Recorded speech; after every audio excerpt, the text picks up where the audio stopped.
వంటగదిలో ఎప్పటికీ అయిపోకూడని 5 వస్తువులు. పసుపు అయిపోకుండా చూసుకోవాలి. పసుపు అయిపోవడం వల్ల పిల్లల చదువుపైన ప్రతికూల ప్రభావం చూపుతుంది. అలాగే ఇంట్లో శుభకార్యాలలో ఆటంకాలు ఏర్పడే అవకాశం ఉంది. బియ్యం అయిపోగానే ఇంటి అలంకరణ కూడా అయిపోతుంది. ఇంట్లో బియ్యం ఉంటేనే లక్ష్మీదేవి సంతోషించి ఐశ్వర్యాన్ని ప్రసాదిస్తుంది. పిండి సమాజంలో వ్యక్తి గౌరవం కోల్పోయే అవకాశం ఉంది. అందువల్ల ఏ పిండి అయినా సరే ఉండేలా చూసుకోండి. ఉప్పు అయిపోయిన వెంటనే ప్రతికూల ప్రభావం పెరిగి వాస్తు దోషం ఏర్పడుతుంది. ఇది కాకుండా వంటగదిలో పనిచేసే మహిళల పైన కూడా ప్రతికూల ప్రభావం చూపుతుంది. ఆవ నూనె వంటగదిలో ఆవ నూనె అయిపోతే శనిదేవుడు కోపగిస్తాడు. వీలైతే ప్రతి శనివారం ఈ నూనెను దానం చేయడం వల్ల శుభప్రదంగా వంటగదిలో ఎప్పటికీ. ఫిబ్రవరి 12వ తారీఖు బుధవారం రోజున మాఘ పౌర్ణమి. ఈ రోజు శివకేశవుల ఇద్దరికీ కూడా ఎంతో ప్రీతికరమైనటువంటి రోజు. ఈ వీడియోను సేవ్ చేసుకోండి, 10 మందికి ఈ వీడియోను షేర్ చేయండి. ఎంతో అద్భుతమైనటువంటి రోజు. ఎందుకంటే కార్తీక మాసం దీపారాధనకి ఎంత ప్రత్యేకతో మాఘమాసం స్నానానికి అంత ప్రత్యేకత. ఈ రోజున మాఘ పౌర్ణమి రోజున ఎవరైతే సముద్ర స్నానం చేస్తారో వారికి వచ్చేటువంటి పుణ్యం అంతా ఇంత కాదు, మాటల్లో చెప్పడానికి. అమ్మా నాన్న ఫుల్లు దాగి ఆ రోడ్డు మీద వండుకొని బొరుతాండే. ఎక్కర్రా?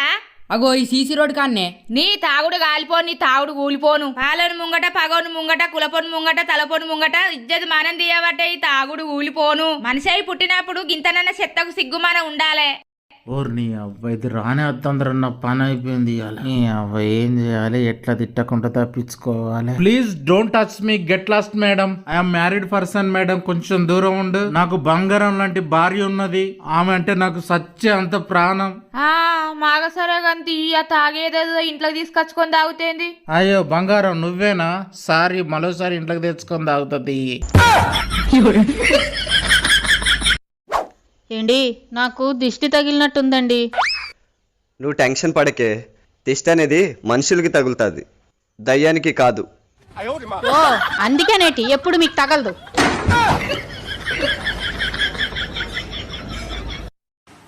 ఎక్కువగా మరిగిస్తే నీళ్లు కూడా ఆవిరైపోతాయి. అలాగే వింటున్నారు కదా అని ఇష్టం వచ్చినట్టు మాట్లాడితే బంధాలు తెగిపోతాయి. గుర్తుంచుకో మిత్రమా. రావే ఫంక్షన్ టైం అవుతుందంటే ఒక్క నిమిషం ఆగవే. కవర్ ఎందుకే ఇప్పుడు? ఫంక్షన్ లో చాలా వెరైటీలు పెడతారే, అవన్నీ మనం తినలేం కదా, కొన్నిందులు వేసుకుందామని. మన ఇద్దరిది ఇందులో సరిపోతాయి లేదనే, నాకు కూడా కవర్ పట్టరాపో. మీరెక్కడ తయారయ్యారా బాబు?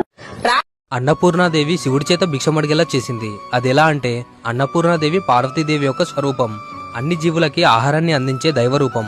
ఒకరోజు శివుడు ధ్యానంలో నిమగ్నమై ఆహారాన్ని తిరస్కరించడంతో పార్వతీదేవి ఎంతో బాధపడి శివుడికి ఆహారం విలువ తెలియజేయాలని శివుడికి కనిపించకుండా కాశీనగరానికి వెళ్తారు.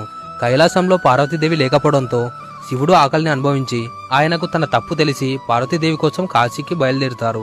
కాశీకి చేరుకున్నాక అక్కడ శివుడు పార్వతీదేవి వద్దకు వెళ్లి ఆహారం పెట్టమని భిక్షాటన చేశారు. అప్పటి నుండి పార్వతీదేవిని అన్నపూర్ణాదేవిగా కాశీలో నేటికి పూజిస్తున్నాం. శివుడంతటి వాడే ఆహారాన్ని భిక్షాటన చేసి భుజించాడు. మానవ మాతృలం మనమెంత, కనుక ఆహారాన్ని వృధా చేయకండి. జయ అన్నపూర్ణాదేవి.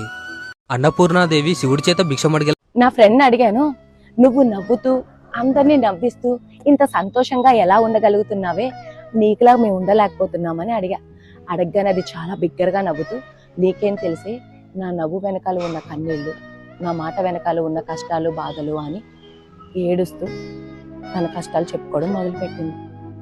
అవన్నీ విని నేను అలా బిత్తరపోయి చూస్తున్నాను. వెంటనే మళ్ళీ నవ్విస్తూ, ఏంటి రూపా నమ్మేశావా, నిన్ను ఏడిపించడం కోసం సరదాగా ఎటకారం ఆడేంలే అని తను నవ్వించడానికి చాలా ట్రై చేసింది. కానీ నాకు నవ్వు రాలేదు, ఎందుకంటే నేను దాని స్నేహితురాలే కదా. దానిలో ఉన్న బాధంతా కక్కి తర్వాత వెటకారం అని చెప్పి మళ్ళీ నవ్వించడానికి ట్రై చేసింది. నిజమే కదా, చాలా మంది వాళ్ళలో ఉన్న బాధలు మర్చిపోవడం కోసం అందరినీ నవ్విస్తూ ఉంటారు. అందులో నేను కూడా ఉన్నాను. నా ఫ్రెండ్ అడిగాను, మన ఆడవాళ్ళకి బీపీ ఎందుకు వస్తుందో తెలుసా? అదేనండి, బి అంటే భర్త, పి అంటే పిల్లలు. వీళ్ళిద్దరు పెట్టే టార్చర్ వల్ల మన ఆడవాళ్ళకి బీపీ వస్తూ ఉంటుంది. ఏం చేద్దాం?